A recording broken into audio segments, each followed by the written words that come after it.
भाभी, इतनी देर कर दी आपने आने में। मुझे तो लगा आपकी वापसी सुबह ही होगी। मैंने आपको फोन नहीं किया, कहीं मेरी वजह से। अहमन, तुम भी ना कोई मौका नहीं छोड़ती हो मुझे शर्मिंदा करने का। तुम सच में चाहती हो कि मैं यहाँ नहीं रहूं? नहीं है तुम्हें मेरी जरूरत? नहीं भाभी, ये किस किस्म की बातें कर रही हैं आप? मेरा वो मतलब नहीं था। और अगर आप यहाँ से चली जाएंगी तो मैं कैसे रहूंगी? मैं तो पागल हो जाऊंगी अकेली। तो फिर क्यों बार बार मुझे ये बात कह के एहसास दिलाती हो जैसे मैं सिर्फ तुम्हारी वजह से यहाँ पे हूँ? अगर हूं भी तो मुझे बार बार सुनना अच्छा नहीं लगता। भाभी, आई एम रियली सॉरी। माफ कर दे मुझे, आइंदा नहीं होगा ऐसा। मेरा मकसद आपको हर्ट करना नहीं था। अब आप बिल्कुल रिलैक्स हो जाएं। मैं शाइस्ता से कहती हूँ चाय बनाए, फिर साथ मिलकर पीते हैं।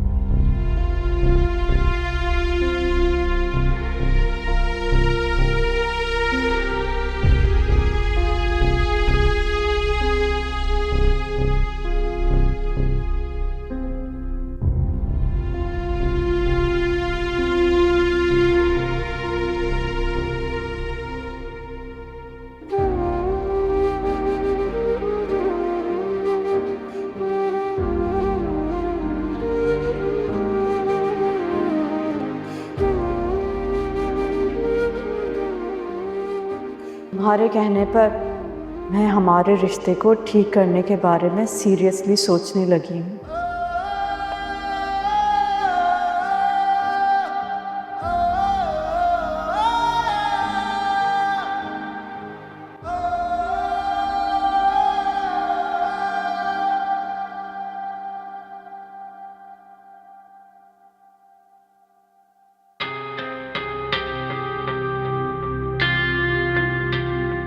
क्या हुआ?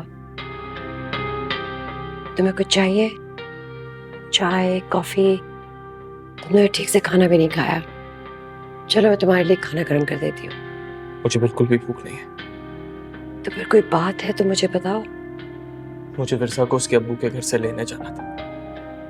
कमिट कर चुका था और फिर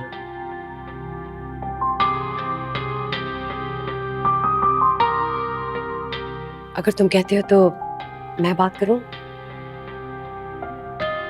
जी आप बात करके देख लें, क्योंकि मेरी तो वो बात नहीं मानती।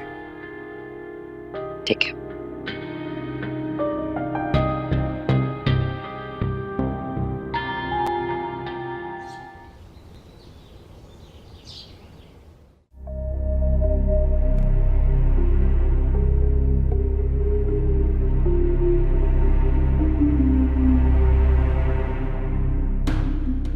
अम्मा, अम्मा। हाँ बोल। गौर से देखो मेरी शक्ल। देखो। ये तो मैं रोज ही देखती हूँ, क्या देखूं? क्या मैं बुरा दिखता हूँ? सच सच बताना मुझे। अरे नहीं, मेरा बच्चा तो लाखों में एक है। कौन ये बात कर रहा है? बता मुझे, उसका मुंह तोड़ के रख दूंगी मैं। तू विरसा मुझे पसंद क्यों नहीं करती? उसे सिर्फ वो वकार क्यों दिखाई देता है? इतना कुछ हो जाने के बावजूद भी, जबकि वो उसको अपने दिल से निकाल चुका है, अपने घर से निकाल चुका है, दूसरी शादी कर चुका है, फिर भी उसे छोड़ने का नाम नहीं लेती। मैंने तो ये तक कह दिया कि मंसूर चाचू के लिए उसे छोड़ दो। फिर क्या जवाब दिया? अपने अब्बू का तो उससे बहुत ख्याल है ना। क्या कहेगी? बात तक करना पसंद नहीं करती, जवाब क्या फाक देगी मुझे? अरे तू उसे छोड़, अपनी सारी तवज्जो मंसूर पे लगा। मंसूर तुझसे खुश होके ना सब कुछ तेरे नाम कर देगा।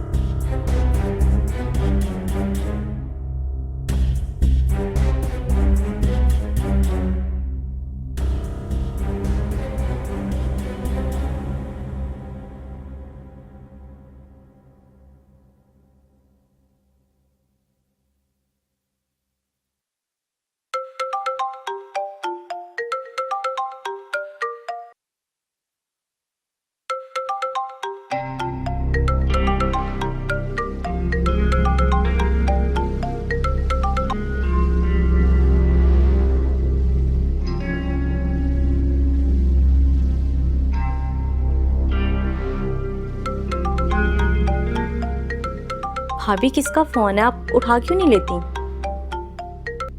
मुझे किसी से बात नहीं करनी फिलहाल।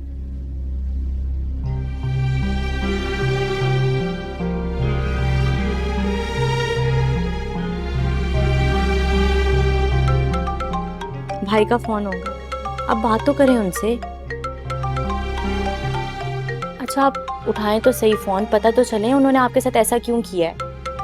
जब उन्हें नहीं आना था तो कह देते, कम से कम आपको अपने अब्बू के सामने शर्मिंदा तो ना होना पड़ता।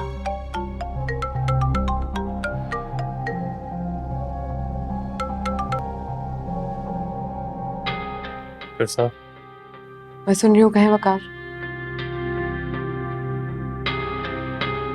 आई एम सॉरी मैं आ नहीं सका। It's okay. पूछोगी नहीं क्यों नहीं आ सका?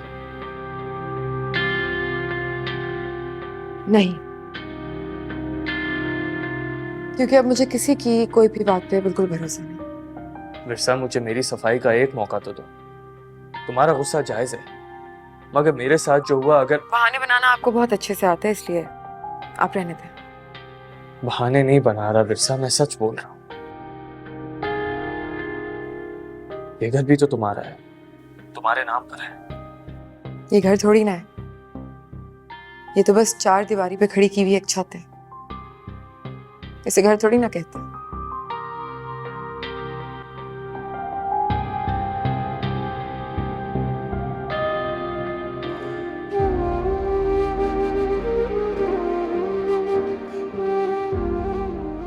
भाभी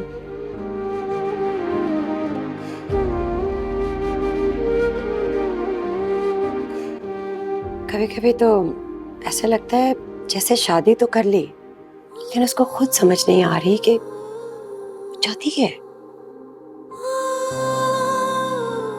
अब कल की बात ले लो, वो विरसा को लेने आ रहा था। जूबी ने इतना तमाशा कर दिया, उसने वकार की गाड़ी की चाबी छुपा दी। अब मुझे नहीं पता इन दोनों में क्या हुआ है। मैं तो चिल्लाने की आवाज सुनकर वहां पहुंची।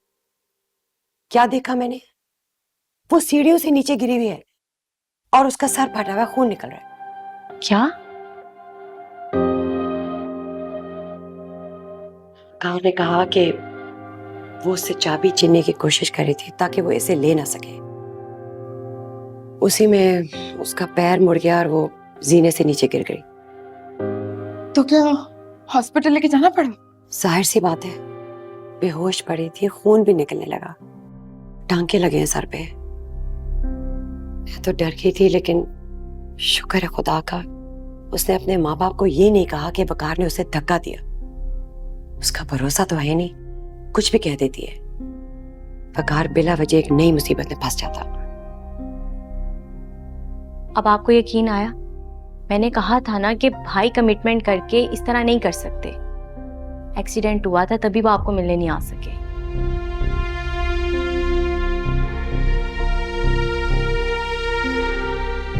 इसका मतलब ये है कि जूबी वकार को मुझसे मिलने से रोकना चाहती है। अब जूबी की जगह कोई और औरत होती, उसने भी ऐसे ही करना था। दूसरी शादी तो किसी से भी बर्दाश्त नहीं होती।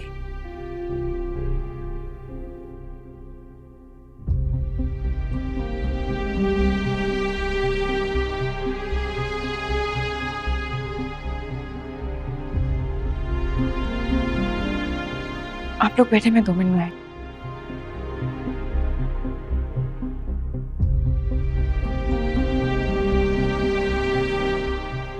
भाई को फोन करने गई होंगी, कब से उनसे नाराज और गुस्सा थी।